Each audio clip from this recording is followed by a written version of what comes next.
everyone knows this product. You see it in bars, you see it on TV, etc., but there's never really been an obvious place to buy your own and have loads of choice and create your own easily online. So pretty much what I figured I would do is create that solution.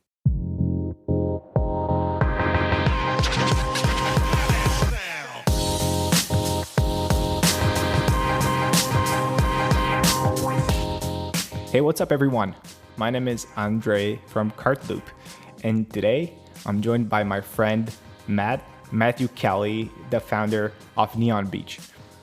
If you haven't heard about Neon Beach so far, it's one of the fastest growing DTC brands I've ever seen. Matt took Neon Beach from 0 to over 8 figures in revenue in just a little bit over 8 months. So an amazing growth. Throughout this growth, there's been plenty of challenges, which Matt talks about, and we're pretty much going to cover his journey from dropping out of university to pursue commerce, to shutting down his 7-figure dropshipping business overnight. And we're also going to find out what it's like to be approached by Wiz Khalifa and how to build a massive influencer community without actually spending a dime. So a lot to cover. There's so many golden nuggets across this episode. So without further ado, let's get started. All right, Matt. Thank you so much for joining us today. How are you doing? Yeah, good. Another day of lockdown, but I guess the world is a strange place right now. So just getting on with the things that I can control. Busier than ever, I suppose, which is good. Productively busy, I think. So yeah, getting on with it. How are you? Yeah, pretty good as well. It's been quite a productive last few months, although there's been a lot of crazy stuff going on. But when you're just stuck in your home, I guess all you have to do, all you can do is just work. So yeah, facts. Awesome. So what are you currently doing? And when it comes to Neon Beach, how you got started? And we can just start with this. Cool. Yeah, so I feel like I've told this brief story probably a million times, but I'm probably good at telling it. So I'm 24 now. I run 2 different e-commerce brands full time. I have Midnight City, which is predominantly a UK-based jewelry brand, but we sell worldwide as well. And then more recently, I launched Neon Beach literally like 7 months ago, which has grown incredibly quick. So my time is split between the two, probably 70-30 neon to midnight right now, to be honest. With the goal of building a portfolio of brands like over the next 10, 20 years. Like that's where I want to go, like super long term.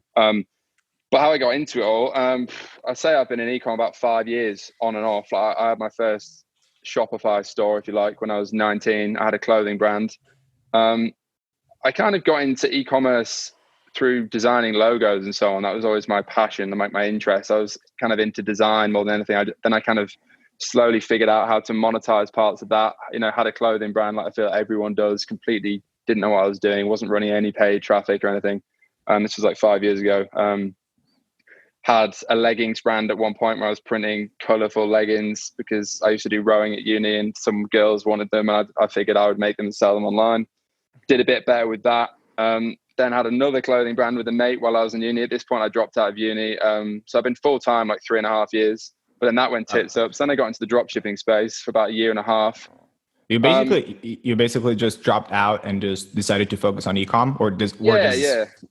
Pretty much. I mean, I had a decent business at the time. Like I was making well enough money to leave. It wasn't like I just dropped out and went to live at home or anything. I just figured I'd stopped going to uni at that point. Like we had a decent sized business. We were probably doing like 30 to 50 grand a month while I was in uni. And at the time that was crazy. So I was like, we had an office and everything.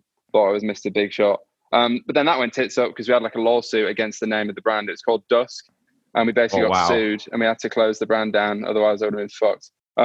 At the time, I had a business partner who was actually now my media buyer. Well, I'll come on to that later. But we basically just broke down the business and I just went traveling. I started doing the whole nomad thing. Had a bit of money saved up, but I was like, fuck this. I want to get back into econ. I need to make some money. Got into the dropshipping space. I'll try and keep it short. Got into the dropshipping space. Basically learned about building teams, properly scaling ads. Probably did, I don't know, maybe high 7 figures in revenue dropshipping. So I made a decent chunk. But it was very much a lifestyle business. I wasn't really thinking super long term. I was just kind of like, oh, this is cool. I'm making like really good money while in Bali or whatever. Met a load of people. that were doing similar stuff. And I think that's a real kind of theme for people that do the whole travel thing. It's like they're making decent money dropshipping, but where does it go from there? So I kind of, about a year and a half ago, I was like, well, I want to get back into the brand building space, maybe a bit more than a year and a half. So I just launched Midnight City out of nowhere because I knew how supply chain works and I had contacts in China, whatever. Just literally launched that out of nowhere, to be honest. Wasn't really planning it very much. Then just went cold turkey on drop shipping like overnight, which in hindsight might have been stupid. Like I literally just cut all my cash flow and was like, fuck this. I'm not building anything of any value, really. Wow. I just started to feel weird about it. I was like, I'm just selling, just AliExpress crap from China, which is what pretty much everyone does. And that's fine. But I just had got to the end of it and I was like, okay, well, I want to do something that's at least like building a genuine product, So, and obviously like jewelry's not exactly reinventing the wheel. But I just felt better about that. And I just got in, focused on that, scaled it up relatively quick. It's a very lean business. And I guess that's like about a year and a half old now, properly scaling it. I've never been super interested in that brand, to be honest. I just started it because I wanted to get back into being creative, building a brand, designing products from scratch. But yeah, that's done very well. I mean, it does multi 6 figures a month. Like it's very profitable relatively, like percentage wise, because the margins are huge. I don't see it though being my major long-term play, and I don't really want it to be either, because I'm actually looking at selling that brand right now, which I think I mentioned to you previously. So it's very self-sustaining. I'd honestly probably spend half an hour a day on that. I have a team of about 6 people. It's very well managed. We have a fulfillment center that does all the stock management, all the fulfillment. So I don't touch anything. So in a way, it's a beautiful business. It'll probably do 3 to 4 million in revenue this year in pounds for that brand by itself, which is decent. It's not massive, but it's not small either. It's kind of a good level. But then the neon thing, which is kind of what the main thing I suppose we're talking about, is I literally started that in my bedroom in December last year. So been properly going at it about 7 months, but properly about 6.5 in terms of like running ads and so on, but call it 7. And really, I just started that because I couldn't find what I wanted to have, like genuinely, where it was never the case with the jewelry. To be honest, I just started that because I thought, easy to sell, whatever, there's loads of competitors. But with the neon thing, I genuinely, even now, don't think there's anyone else doing what we're doing, at least to the scale that we're doing it. Yeah.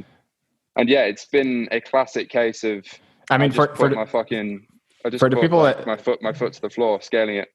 Yeah, I mean, for the people that are listening, for the first time and they're hearing about Neon Beach, maybe you can briefly tell me what it is and, what do you sell? Yeah, in a nutshell, we sell customizable neon signs, LED neon to be specific. Basically, I just couldn't see anywhere. Like everyone knows this product. You see it in bars, you see it on TV, et cetera, but there's never really been an obvious place to buy your own and have loads of choice and create your own easily online.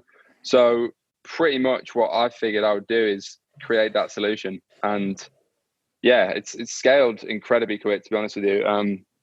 It's on track to do like over 8 figures in its first year in pounds, which is insane, really. But it's been insane. It's been a I don't know if I can swear on this podcast, but it's been a very, very, very quick learning curve. I mean, it still very much is. It's not a perfect business by any means yet, but we've built a team. I think we're on 32 full-time team members now. The majority of which are in the Philippines. I use an agency for all my kind of process-driven staff, which works really well for me. I use that across both brands, and then I have maybe 4 full-timers in the UK as well. So across the whole business, I think there's about 35 people now, which is quite a lot, I suppose. That's growing really quick. But yeah, it's just been a real scrappy kind of, I suppose my analogy for how I've scaled this so quick and how I intend to scale it, and kind of how I've scaled everything in the past, but definitely Neon Beach, is I think a lot of people try and perfect things thinking that when they've perfected it, then is the time to scale and grow it. But for me, I like to get the momentum, throw a load of shit at the wall. So, pump the ads. If you see something working, like put your foot to the floor, if you've got the budget and resources, which I do, and kind of refine it on the way. So like, I like to look at it as like, if I want to build a beautiful sculpture, which is like this great business that has long-term potential, I need to get a big lump of metal first. But if I'm not willing to like put my balls on the line and really go for it at the start, then I'm never going to have enough to play with, and have the cash flow, have the awareness to build that great brand long term. So that's kind of where I'm at now. It's like we've scaled it super quick. There's been a load of problems, as there is when you scale something so quick, but also because of coronavirus, just as we started to scale up like really quick, all our production in China has been massively delayed because we're currently producing it all in China. I've actually literally agreed a deal with a UK factory about a month ago, so all our stuff's going to be UK made as of next month, which I think is a big, well, not a risk, it's a big commitment financially, because we've basically got our own factory now that no one else is using. That's pretty much the contract we've got with this supplier. So yeah, I'm just trying to lay the foundations now to build what I think can be potentially a 9-figure business. Like, that's really the way I'm looking at it. I really want to reinvent the interior lighting space with that. That's really kind of the vision. I mean, it's still super, super new, but I'm not viewing it as like, get rich quick, e-commerce, like make $1 million in Bali, blah, blah, blah. I'm not viewing it as that. I want to build like a legitimate thing that's huge. We're currently looking at, we've got 2 licensing deals as well with major global TV shows about to go through. Basically, they've been in the works for ages. So that sort of thing, it has huge potential with as well. So it's not just like running Facebook ads, selling online. I think it can be like, I think it can be globally huge beyond that. But yeah, it's still very early days. So yeah, I guess that kind of brings me to now. So I've got the 2 brands, been in e-commerce full time 3.5 years. And yeah, still very much figuring it out as I go. But yeah, there we are. Yeah, that's such an amazing story. And I know we've been talking in the past for maybe like, I think I know you since you had that leggings brand. So I pretty much have been following I've been pretty much, following your story. And for people that are listening, this sounds like an overnight success, like, oh shit, like, this guy just started like 7 months ago and now he's like pulling, like 7 or 8 figures, in sales. And the thing is that has been, at least, at least from my perspective, seeing from the outside, there has been a bunch of things that you've done up until this point to get where you are. And yeah, definitely. When it comes to Neon Beach, which is probably your fastest growing brand to date, how did things happen? So you were in December, you were in your living room, or you're in your apartment, and you decided to search for that product. You couldn't find it. And when did you realize I'm going to turn this into a business? Yeah, fuck, it's actually weird, like, because it feels like it's happened so. I mean, it has happened quick, but I actually almost don't even remember at what point I decided to make it a thing. But I think the important point is, well, I mean, basically, I had a glass neon sign, a traditional neon sign I'd bought from like Amazon for like ridiculous money ages ago, and it smashed when I'd moved house, and then I was like, oh, that's a bit shit. And I couldn't really find any, obvious dominating brand, at least, on Instagram, like direct to consumer, that was doing this and making it easy. Like there was a load of kind of Chinese factories selling on Amazon, but there was no real brand presence. I guess it's probably kind of similar to how the teeth whitening space was back in like 2012, before like High Smile and Snow or whatever came in and like probably branded it. That's kind of how I feel about this space now. In terms of starting it, like, I think people get too fancy. Like, I've already done like multi 7 figures for Mova brand and other stuff before this, and I literally just bought a sample, filmed the ad on my iPhone with me talking. I didn't outsource it to anyone, none of that crap. I just kept it simple, which from experience, by the way, is a lot better, but we can come on to that. Then I literally made the website myself, designed the logo myself, made all the mock-ups for the products myself, put the ad up myself. For the first month, I did literally everything myself. I'm talking like customer service emails, communicating directly with the supplier. I was literally making a PDF for every single order because they're all custom made, sending it to the factory. And then it was a very basic process. And yeah, and that was from like day one to like, well, the first month really. I guess it moved pretty quick. And then I just thought, okay, well, this has legs. And then, with the experience I've got, I just, hired the first team member, which I think was customer service, pretty standard. And then there was an order process person I hired, because it's a very complicated back end compared to my jewelry stuff, because everything's custom made. So like there's so many automations that we've had to build from scratch, and like the supply chain is horribly complicated, which is probably a good thing, because I think it's a lot harder to compete with me than something like jewelry, where you can just kind of white label anything and, you know, put it in a warehouse and sell it, because this stuff is not easy to make and it's not cheap to make either. But yeah, like literally just did everything myself. Wow. Which I think is the best way to start. And then very, very, very quickly just put my foot to the floor on like ad spend and so on, got my media buyer on it.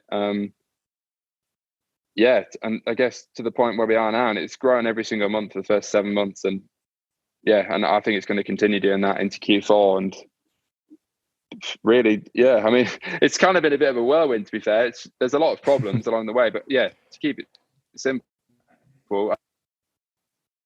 apps itself at the start. And I think that's always the best way to do anything, even if you're a fucking billionaire, because you need to understand every part of the business before you can expect someone else to do it for you.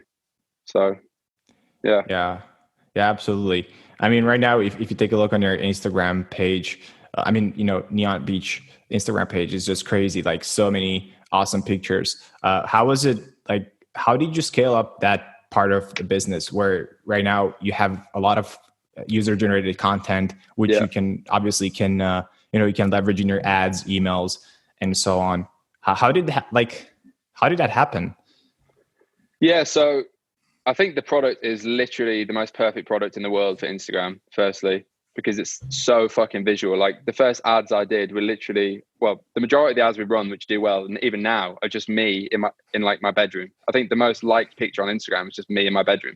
But the Instagram app absolutely blew up from the start. I think we got like 10,000 followers in like the first week. Like, and people have accused me of buying followers and whatever, because I think we're on like 420,000 or whatever in 7 months. I swear to God, I've not bought a single follower. This is absolutely organic. 90% of the followers are UK and US. There's no like Indian followers or whatever, you know, spam spec. But yeah, it's insane. We've been getting like 5,000 followers a day on average since we started. Like it's ludicrous. And I just think because it's so scroll stopping, you know, like it's just different. Yeah. And one thing I really noticed in the start, and we've done a lot of, we're probably going to do more of it, is influencers are reaching out to us to do a collaboration. And I'm talking like big ones. We've had people with 6 million followers post stuff for free because they just wanted a sign. Whereas that's not the case with jewelry. You have to pay them a load. We even sent a sign to Mia Khalifa, the world's most famous porn star. She hasn't actually posted it yet, to be fair. She said she would, but she messaged us asking for one. We've got a few signs going out to Wiz Khalifa, the rapper, as well. He claims he'll post. I'm not sure he will, but it's still worth a punt. But things like that, it's just different. So for the first time ever, yeah, influencers have been asking us for stuff instead of like the opposite way around. Because, I mean, firstly, it's so visual, but secondly, there's just no real brand players doing this yet. I mean, there's a few, but there's no one to the scale we're at on Instagram. And I don't think to the scale we're at in terms of sales either, even so soon. Yeah, that's just crazy. And how do you handle, you know, people like Wiz Khalifa? They just DM you, or how does that work? Yeah, literally DM. So, I mean, like it's all, I don't manage any of it anymore. It's just like coordinating. I've got a guy full time that does all the influencer marketing stuff. Got a guy full time that just purely does DMs, like literally just DMs. I think we get like 700 DMs a day now. So it's pretty insane. And then, yeah, but yeah, as simple as that, like they just reach out and DM, and it's a good job I've got someone on DM to answer it, because, you know, it could get lost in the dust of the other messages, I suppose, otherwise. But yeah, it's crazy. Verified accounts and so on. Yeah, that is indeed crazy. And I was just looking at their followers, and you can see the number growing day by day. But also, I was checking the images. I mean, they're super cool. And like, do people just email you those images, or they tag you and you just, you know, reuse them, or you have like you use like an app to collect those images? Yeah. I use an app called 460, which is good. I use it on both my brands. It's just like a user generated content app. So anyone that tags you, you can like connect it to products and so on. So on the product page, it's all there, and then you can download them for Instagram, like full quality and so on. So do a lot of that. Like most of the stuff we post is just stuff that people bought and then tagged us in, so it's perfect. It's free content, but in fact they paid us for the content, right? So yeah, it works well. I think it's just such a visual product. It's not like a necklace, which if you're taking a picture, unless you're super close up, you don't even know. You certainly don't know which brand it is. But with like a sign, it affects the whole room. Like people really want to take a picture of that, and I think a lot of people are just like, it's a very exciting product to get. Do you know what I mean? Like I've literally got 21 in my flat, and every time a new one arrives, 21's excessive, mind, but every time a new one arrives, it's like a cool unboxing experience, and like putting it on for the first time. So it like the way I look at it, and it's kind of cheesy, but I don't view it as we sell products. I view it as we sell like feelings. We sell like a vibe. Like I'm not selling LED neon strip because that shit doesn't sell. It's like we want to sell emotions, and like how does it make you feel? And for me, like it just makes the whole room feel just more inspiring. Like it's kind of cringy, but it's just true. And that's kind of why I started it, because it always made me feel that way, like having a powerful message or whatever, or even just having some random shit. Like I've got a skyline of New York in a sign. It just looks good. But I've also got some shit that says like create your own reality, which is like my favorite sign. That's like the first one I ever had. I think it's the first one I filmed an ad with. But yeah, it's just like a cool message, and people, I think, have an emotional attachment to that more than other products. It definitely feels like it's an aspirational product. People don't buy it because they need it, they want it. Oh, exactly. That's such a cool story.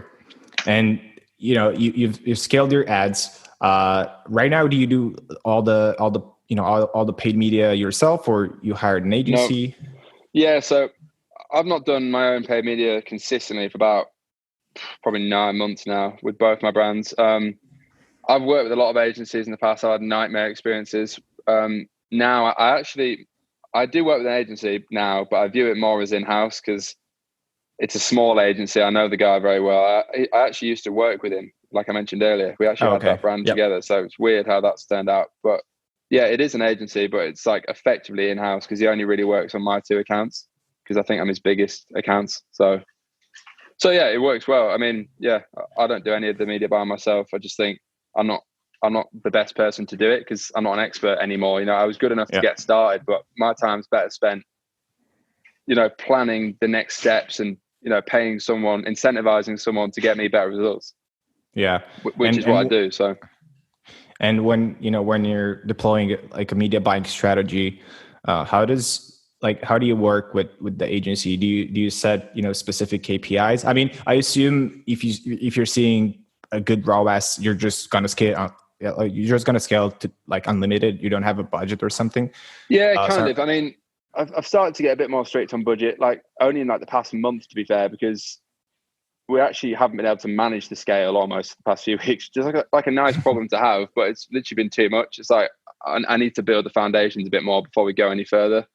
But yeah, like in terms of strategy, I think I never get very hung up on ad account ROAS, really, like attributed ROAS. The only thing I really look at is how much we're spending overall on ads and how much we're getting back, because I know my metrics, I know the numbers.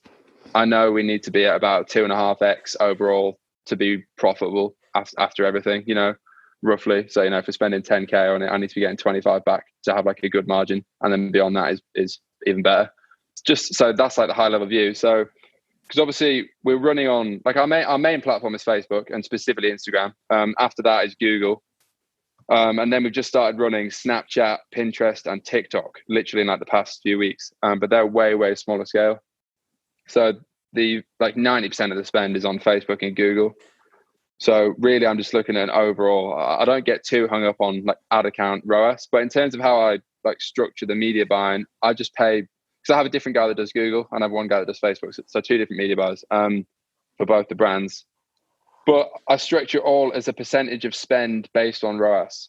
So, for example, if we have crap ROAS, they're only getting 2% of spend. If we have really good, they might get 6%, for example. So then, it works both ways. Because I've worked with guys in the past who might just do like 10% of spend and that there's no incentive and it just doesn't fucking work for anyone. And I've had nightmare experiences because they're not incentivized to make your account good. Just like as simple as that. And, it needs to work both ways. So I always structure it that way and it works very well. Yeah, absolutely. And when it comes to, looking at your numbers, how much do you feel like, right now, because you're running a brand, has impacted the way you scale your ads in terms of the front end and the back end of the business? Yeah. Because obviously now, people purchase once, they love the product, and it's even if you lose some money up front, they will come back and purchase over and over again. So how does that impact the way you scale? Yeah, it's definitely different to like pure AliExpress dropshipping because, and I have mates that are still doing that, and I just passionately disagree with their views on a lot of things because they're so focused on how much cash can I make today, and it's kind of ironic, which I come on to because, I mean, I think you want to be at least break even on the front end because any self-funded business is just going to go out of business if you're losing money on the front end. That's just not good. But I mean, two things: long term, you're going to make more money if you're building a brand anyway, because people are coming back, like you say. But secondly, even if people haven't bought yet, for example, with the Neon in particular, like I'm running ads now, knowing that come Q4, when we sale on, people are going to buy for the first time. And they've been in the funnel for the past year, they've been seeing the ads everywhere. They've been getting primed. And then come Q4, we can just turn the taps on. So I'm not just looking at, how much we're getting today. It's like, I know that every single person that's following that Instagram account is a potential buyer. And they're probably not going to buy now, but they very likely may consider buying in Q4, when people have got more money, when people are trigger happy with spending, when they've been in the funnel longer, when you built that social proof. So yeah, I guess there's two sides to it. Firstly, being that people are going to come back, so you don't have to make as much money on the front end. But secondly, because you're going to be in it for the long term, you are going to compound that social proof, that social capital. You're going to get those reviews. You're going to get that user-generated content, referral purchases, etc., which you just don't get in the same way when it's just AliExpress dropshipping. Because even if the product's great, with say dropshipping, like traditional dropshipping, you're not compounding, you're not building that following, you're not building that list, you're not compounding that social capital in the same way. Because a lot of dropshippers, and you'll know this as well, like have a fucking different website every month because they get their ad account disabled or whatever. It might be the same product, but like they're not building a name. Do you know what I mean? People don't like Happy Trend Palace or whatever, happytrendpalace.com, like some stupid dropshipping store. That's going to have a different Facebook page next week because, their customer service is non-existent. And people are just so obsessed with making money on the front end. But ironically, they're going to make no money long term because Facebook's just getting more and more and more strict. And so are all of these platforms, payment processes, everything. So unless people are really investing in building like an actual business with like customer service and, and like, don't get me wrong, like not every part of my business is perfect. Certainly with the Neon, we've had some issues with customer service, but we're very proactively investing money now to fix it. So things like, I've got a team of 33 people now. We probably don't need that many people, but I want to make sure everyone's getting super quick responses, and like having a UK factory, that's been a huge capital investment up front. You wouldn't do that if you're drop shipping because I'm making a loss on that in the short term. But I know that come Q4, the quality is going to be better, the speed's going to be better, the capacity is going to be higher. And, not even just Q4, I'm thinking like 2021, 2022. How much can I make then? It's about putting the foundations in now. So I guess everything is just viewing it in that way rather than how much can I pocket today. So, yeah, I feel like you have this amazing energy, and a lot of times oftentimes I argue with people when it comes to drop shipping. For someone that's doing drop shipping now, what are the first steps they should do so they jump ship and they start building a brand? Because people, like, I talk to a lot of people and they say like, yeah, that's so complicated, I don't have time to scale, I really need that cash today. What were some of the steps that you took? Because it looks like even with Midnight City, the brand scaled pretty fast. It didn't take you like years to build it. So maybe some insights on that would be awesome. Yeah, I think that there's pros and cons to having like a decent dropshipping career, which I did. I mean, career, it's a funny term, but you know what I mean? Like I did it to a level that I think is kind of not the very highest level. There's certainly people that have done more dropshipping than I did, but like, I did like 7-figure months or whatever. I was like consistently doing 6 figures a month for like 2 years dropshipping. So you make decent money. It's good and bad though. Like the bad side, firstly, is it makes you think that perhaps it's easier to make money than it maybe really is long term, because if you get a winning product or whatever, you can scale something super quick and make a lot of money, but actually that product might die next week, and that's not a real business. That's an online scheme. Do you know what I mean? It's a temporary money making setup. It's not a business. But the pros of that it makes you think bigger. As in, you may have seen that scale dropshipping. So when you go and build a brand, at least in my mind, you're not tiptoeing around it like, oh, I need to make this perfect. You're just going to freaking scale the thing. If once you built the foundations, you're in that mindset to scale, and you realize that you've got to spend, if you want to be doing like 100 grand a day in revenue, you probably got to spend 30, 40 grand a day on ads. You're not going to get there spending 25 quid a day on some ad, So at least for me, it helped with that mindset. But I think the reality of it is, and this is such a common question, is if you are getting started in e-commerce, I don't think there's a better way to do it than dropshipping. However, having said that, I think in 2020 and going into 2021, dropshipping doesn't just mean AliExpress bollocks. I think what I would do if I was getting started, you need something that is cash flow positive from the start, really, which is hard anyway, but you certainly don't want to be investing in stock or investing in a factory or having massive overheads. I would do something like print on demand, where you can have super quick shipping, super good quality, and you can do like custom products, etc. But at the same time, you need like nothing to start. It is drop shipping. It's just drop shipping with kind of all the pros of building a brand in a way, rather than just selling like some, I don't know, kitchen gadget from AliExpress. Like the classic 2016 drop shipping, which I did a lot of. But so it's a difficult one because you do need cash flow, but you also need to think about building something which can compound your efforts over time. And that's why I think something like print on demand is perfect for people that are getting started, but also want to potentially turn it into something longer term.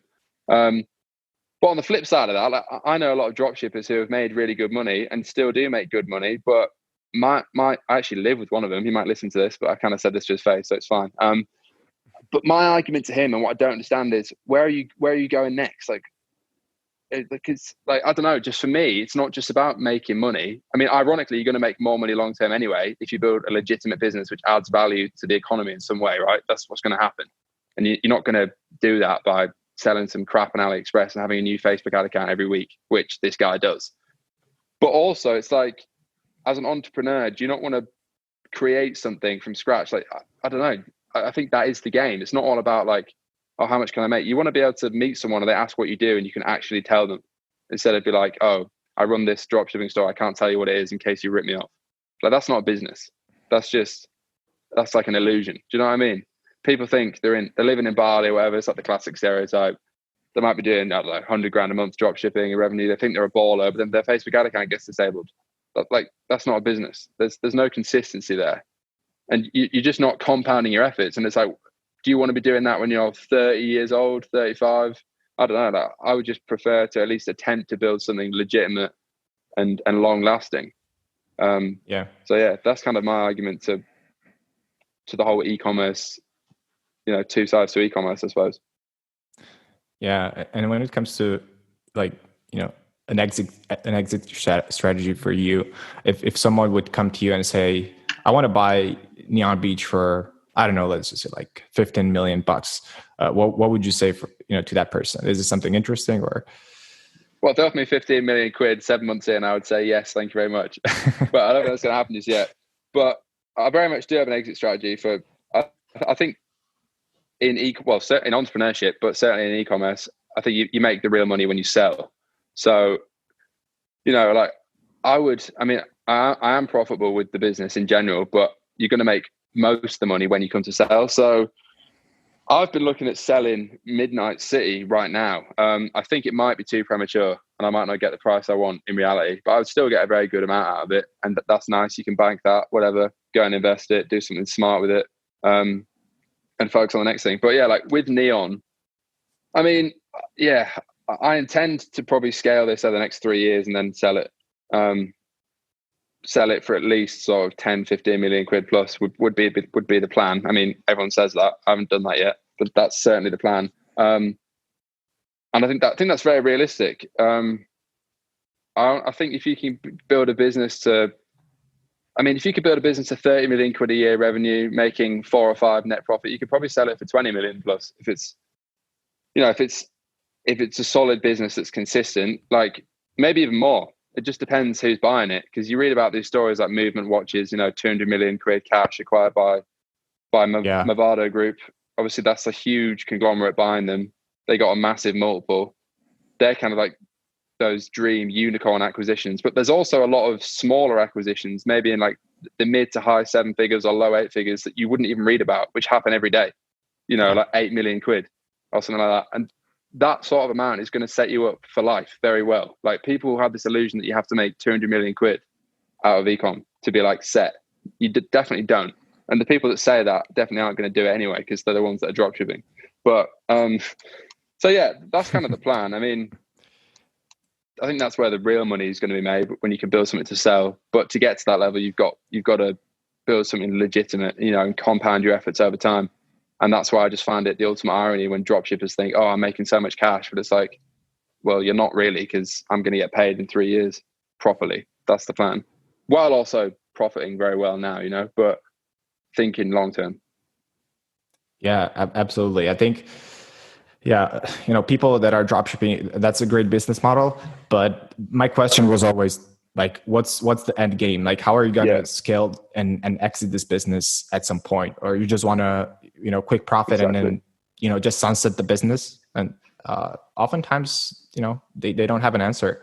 When it comes to scaling the business, have you thought about approaching investors, getting, some VC on board just so you can scale it to the next level? Have you ever thought about something like that? I've actually been approached a few times.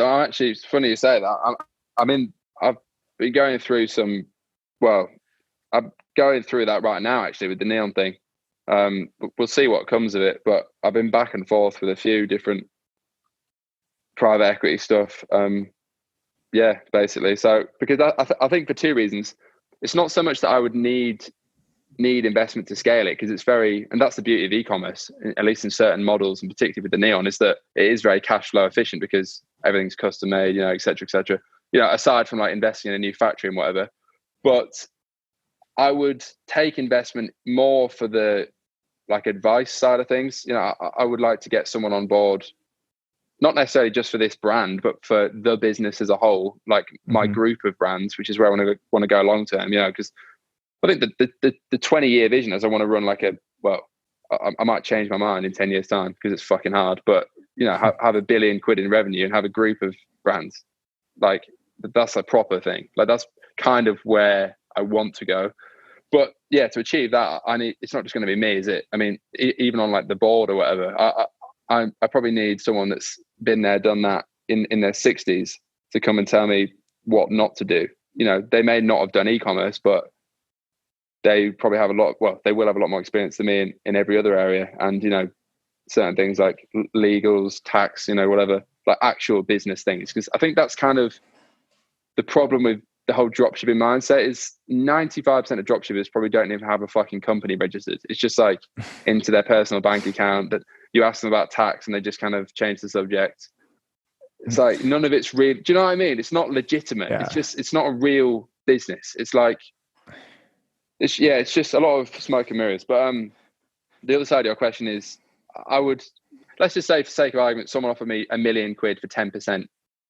Then something like that takes all risk off the table for me, because, I might invest a bit of money up front, a lot of my time, more importantly, into the first year of this, and I might profit from it. But there's always the potential that something could go vastly wrong. But if I've taken some money off the table, whether from selling my other brand or from, selling a chunk of this, and, to an investor that sees the potential, then ultimately I'm hedging my bets as well. So, I'm good either way. Because at the end of the day, if you want to scale something aggressively, it's always going to be risky. There's a lot that could go wrong. Obviously, you have to back yourself, but there's no guarantee you're ever going to get to that, 50, 100 million pound a year stage, because you could get sued and everything ends before that, right? So I think, I'm looking at potentially selling some equity. I mean, it depends. It depends what it is, but I think that's not a bad option for a lot of people, for the two reasons I said. Yeah, I think that's a really valid point, and I love that you have this open mind. The way you look at things, because sometimes I've talked to people, especially in the e-com space, and they feel like, I don't really want to hear about investors. I just want to be like bootstrap all my life. I'm just going to do things like, go to Bali and, have drinks every night, which is totally fine. But but reaching that level of of growth that you're looking for, yeah, I mean, you can probably do it yourself, but it's going to take Yeah. years and years and years.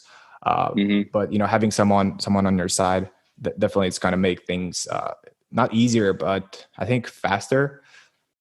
And Yeah, definitely. I think it's kind of, and I'm sometimes in two minds about it. It's like, I think it's the difference between sort of a bedroom brand, like a lifestyle business, if you like, and trying to build like a monster. Like something like Gymshark is obviously a classic case. Like it's only like 7 years old. It's turning over like 400 million. That is a classic case of something which has chosen the risky hard route to try and build a monster. But that's not necessarily the best option. I think a lot of people, myself included, get caught up in the whole, I'm going to be a billionaire or whatever. I want to build £100 million a year business. It's like hold on a second. Like, that's fucking hard. Do you know what I mean? There's not many people doing that.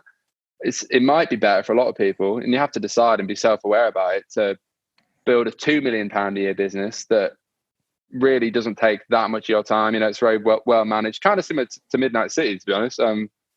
Like I said, that probably do like 3 or 4 million this year in revenue. That by itself doesn't take a lot of my time. Like it's a lot more lifestyle business than this neon thing, because this neon thing, I've kind of gone 2 feet first, and I'm just like, okay, fuck it, let's go. I want to scale this thing to like multi 8 figures next year, which I definitely do want to do. But it might get to the point where it's like, well, even if I could scale that or something else, beyond that, it might start getting detrimental, because you have to really decide what your goals are.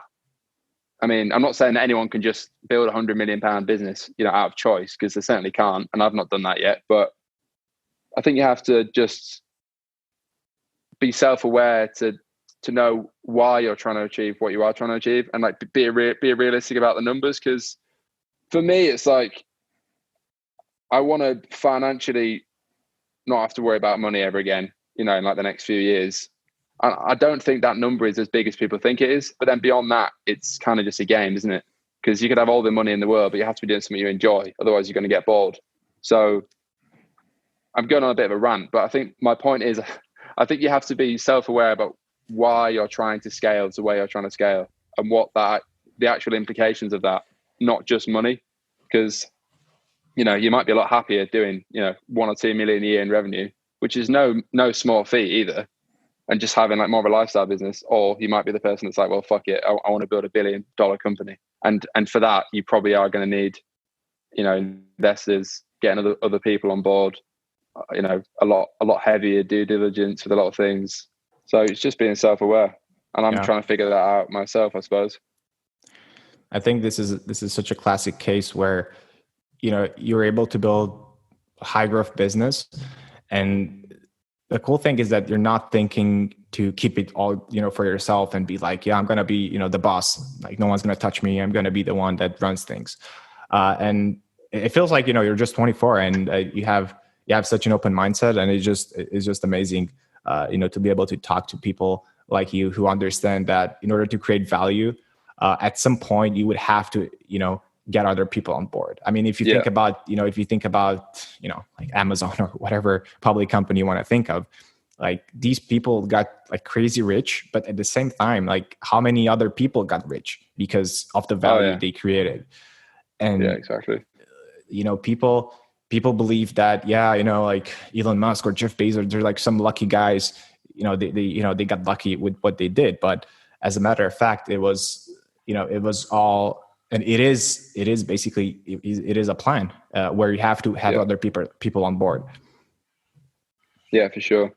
Yeah, I guess there's definitely like so many different levels to it, isn't there? It's like you can go from like a bedroom brand to freaking Amazon, and there's every level in between. It's just, figuring out like where you want to aim, but then also doing each level. Because it's one thing saying, I'm aiming for £100 million a year revenue, let's say, but you've got to do that 5 million revenue first, that 10 million, 20 million. And there's different problems and different implications at each stage, right? It's like, I'm finding there's a lot more growth problems now because I'm managing a lot more people than I previously was. So now it's like I'm having to think about, well, do I need to hire a general manager or a COO or something, which I've never thought about before?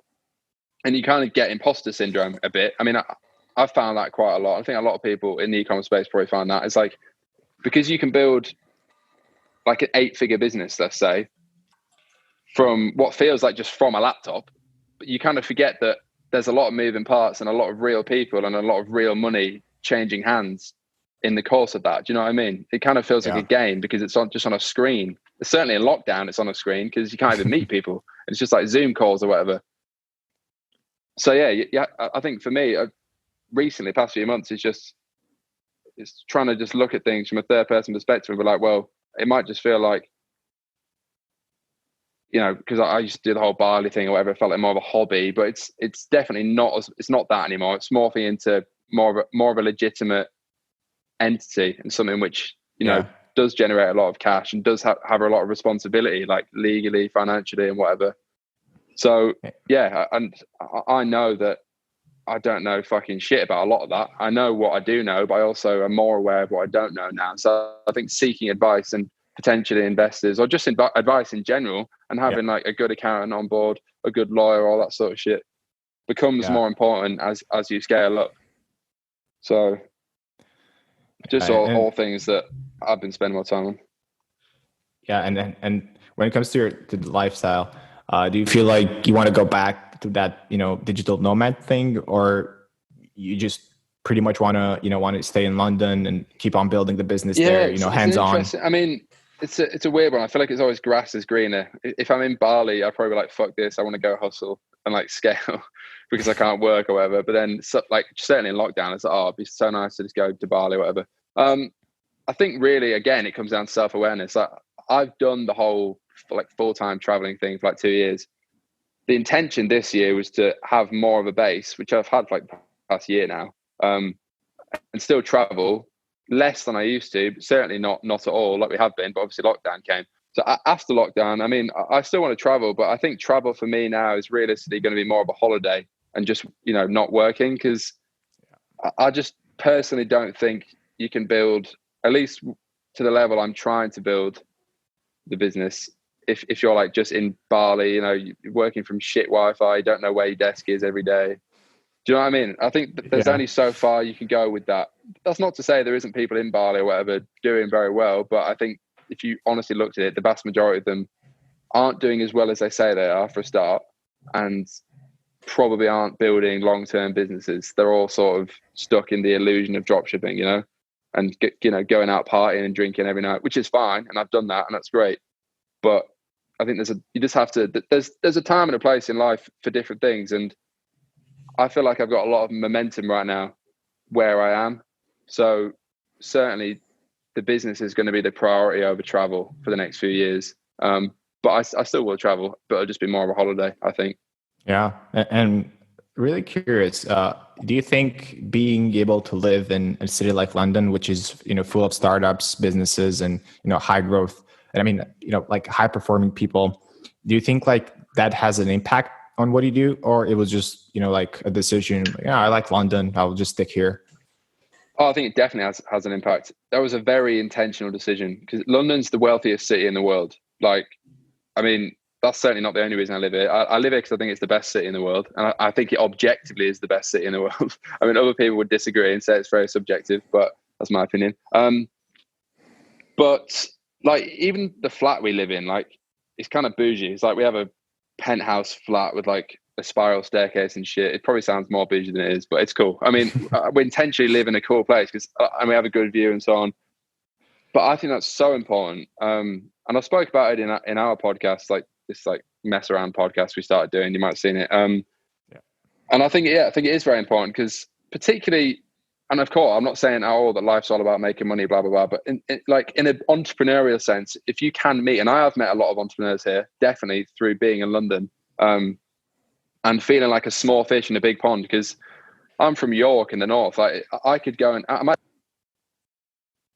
put an offer in this morning, so I'm actually waiting to hear back from them. But that's as more like an investment and a country retreat. I wouldn't want to live there. Certainly not now, because if I was there, I would feel like a baller, which I would be, basically, certainly compared to the other younger people there. But in London, particularly near where we live, it's like you go out, if you don't see like 5 Rolls Royces, that's a weird day. Like, You just don't get that in other places.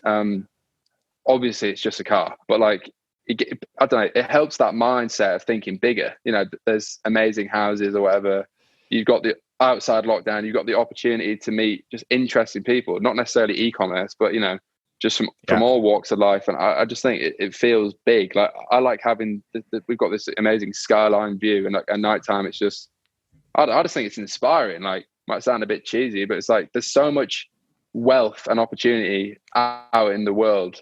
Like, you don't have to create it. You just have to, I think Grant Cardone says it, and I kind of like him, but whatever, but you just have to transfer it to you. Do you know what I mean? Like, it already exists.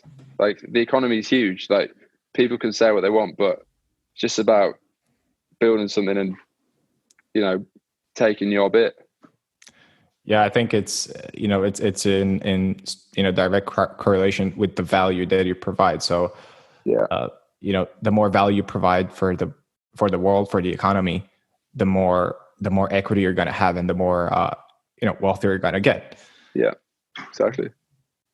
Awesome. Yeah, I kept telling you that I'll have to come visit someday, but right now with the whole thing that's going on, yeah, geez, so many people said they were going to visit. Yeah, well, I'll still be here. Like, I intend to live here for, well, probably forever. Certainly the next few years as a base. I just think it's the overall great place to be. So, and yeah, it's good. Yeah, awesome. It was such a cool conversation. We have one question at the end, something that we ask all of our guests, and that question is: if you could send one text message to every person in the world, what would that be? Oh, to every person? Oh, geez. Yeah, one text message to everyone in the world.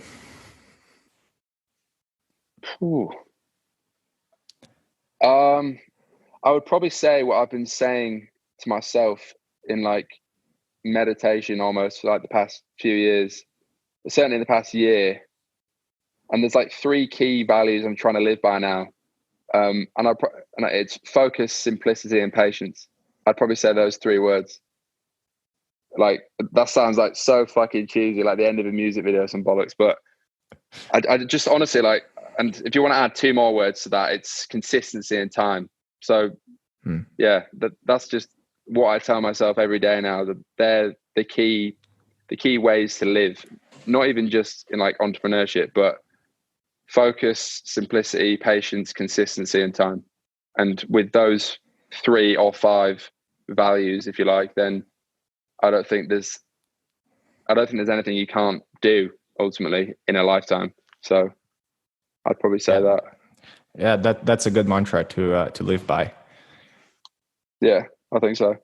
I tell myself every day. So yeah, that's awesome. Cool. Anything else you want to add to, you know, anyone that's listening? I think, Christ, I mean, I think certainly in an e-commerce sense, just what we spoke about is testament to the fact that if you're going to talk about doing something, you just got to do it. Because in other areas of life as well, it's like this coronavirus thing is kind of proven to everyone that nothing is certain. Do you know what I mean? So yeah, I would just fucking start that business because whatever it is, because there's no point talking about it. Because, you know, if I hadn't started this neon thing 7 months ago, I would still be talking about it. But actually now it's a real thing, and there's like, it's a tangible thing that just through time and effort I've created.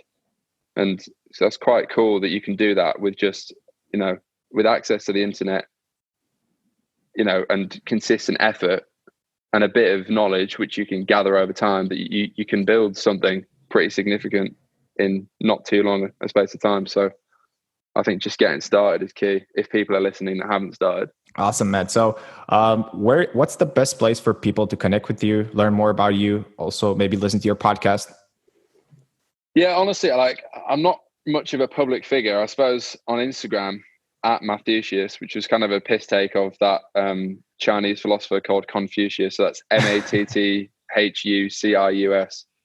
Probably Instagram, like, personally. I mean, again, I don't really put myself out there a huge amount. Not like a lot of these gurus who are faking their screenshots and shit. But that's probably the best place. We did start a podcast. It's not as serious as this one, I don't think. I mean, just search like unfiltered podcast e-commerce on YouTube, and there's like, I think we did like 9 episodes in lockdown. The intention there is to get a few guests on and so on. But to be honest with you, it's not hugely serious. But if you want to have a gander, there's quite a lot of good stuff in there, I think. So.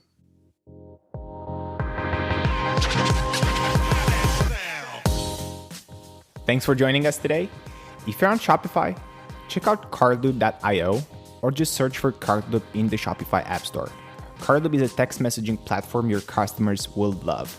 It not only helps you increase your sales, but it also provides a better shopping experience for your customers by building one-to-one relationships with each one of them through text messages. And the cool thing about it is that there's no time required for you and your team, as we got a whole team of experts handling the conversations 24/7.